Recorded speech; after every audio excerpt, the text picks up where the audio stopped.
کیونکہ ایک بچے کی عادت ہوتی ہے، کوئی بھی بچہ ہو، جب 5 سال کا ہو، جب تک بچہ 5 سال تک رہتا ہے، 5 سال کی عمر تک، اس وقت کیا ہوتا ہے، وہ ہماری بات سن ہی نہیں سکتا، وہ ہماری بات سمجھ ہی نہیں سکتا، جو چیزیں ہم کہتے ہیں ان کو اس بچے کو سمجھ نہیں آتی، وہ کیا کرتا ہے، ہمیں دیکھ کے کاپی کرتا ہے، ہم جیسے کرتے ہیں وہ ویسے کرنے کی کوشش کرتا ہے۔ کافی دفعہ میں بچوں کے ساتھ بیٹھ کے تجربہ کرتا ہوں یہ چیزیں، میں جو کام کر رہا ہوتا ہوں وہ چھوٹے بچے آ کے وہی کرنا شروع کر دیتے ہیں، کیونکہ وہ دیکھ کے کاپی کرتے ہیں، دیکھ کے کوشش کرتے ہیں۔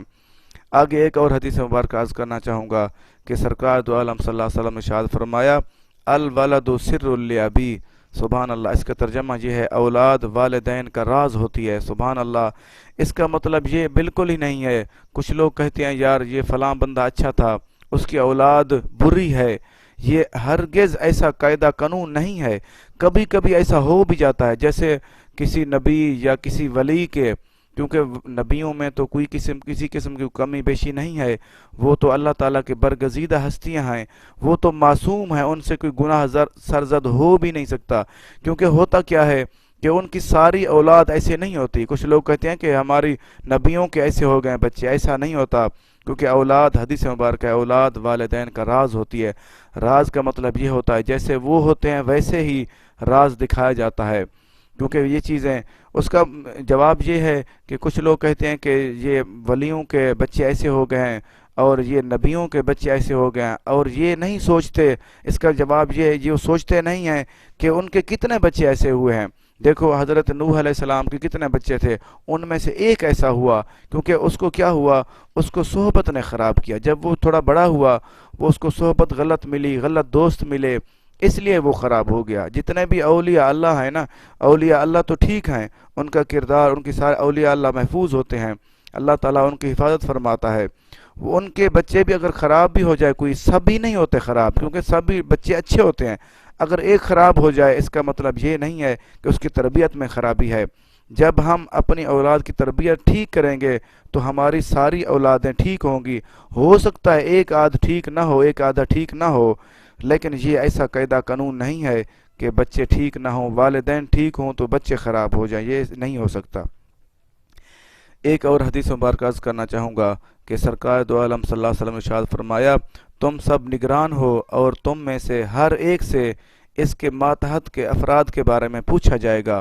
بادشاہ نگران ہے، اس سے اس کی رعایا کے بارے میں، اس کے جو رہنے والے ملک کے لوگ رہنے والے ہیں اس کے بارے میں پوچھا جائے گا، اور عورت اپنے خاوند کے گھر اور اولاد کی نگران ہے، اس سے ان کے بارے میں پوچھا جائے گا۔ دیکھو ہمیں کتنا بڑا پیغام دے دیا گیا، اگر ہم ایک گھر کے نگران ہیں، یہ ہم سے سوال ہوگا کہ ہم، اللہ پاک سوال کرے گا کہ میں نے آپ کو گھر دیا تھا اور بچے دیے تھے اور آپ کو بیوی دی تھی، اور عورت کے لیے بھی یہی حکم ہے، وہ اپنے خامد کا خیال رکھے اور اولاد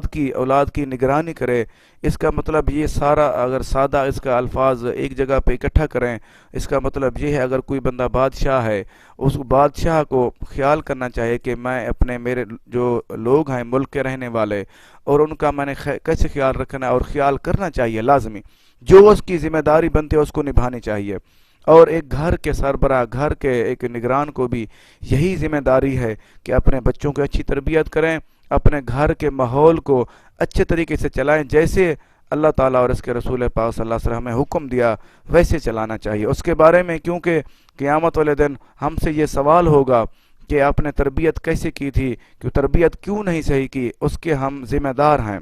یہ صحیح بخاری شریف کی حدیث ہے، کتاب العتق، حدیث نمبر 2554۔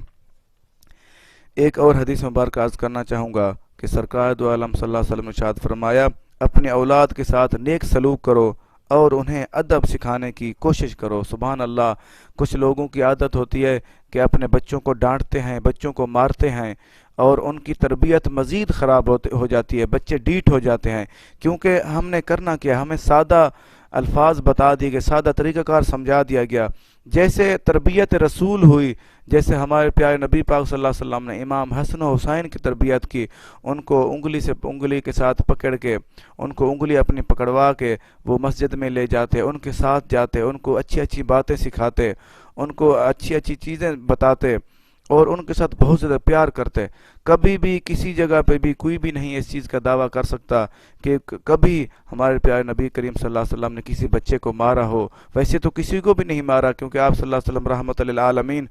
آپ صلی اللہ علیہ وسلم نے پیار سکھایا، کیونکہ آپ صلی اللہ علیہ وسلم سے بڑھ کر استاد تو کوئی ہو بھی نہیں سکتا. ہمیں بھی چاہیے آپ صلی اللہ علیہ وسلم کے طریقہ کار کو اپنائیں اور اس پہ اس طریقے سے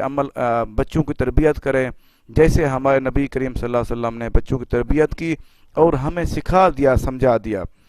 یہ اولاد کی تربیت کے سلوک کیا کریں، نیک سلوک کریں تاکہ ان کی اچھی طریقے تربیت کریں، ان کو پیار محبت سے سمجھائیں. کوئی غلطی ہو جائے ان کو پیار محبت سے سمجھائیں. بچوں کو بھی چاہیے کہ وہ سیکھ لیں وہ ادب. اور دوسری چیز وہ فرماتے ہیں، آپ سے ارشاد فرمایا انہیں ادب سکھاؤ. دیکھو جو بچہ ادب کرنے والا ہوگا وہ کتنا ہی بہترین پیارا بچہ ہوتا ہے.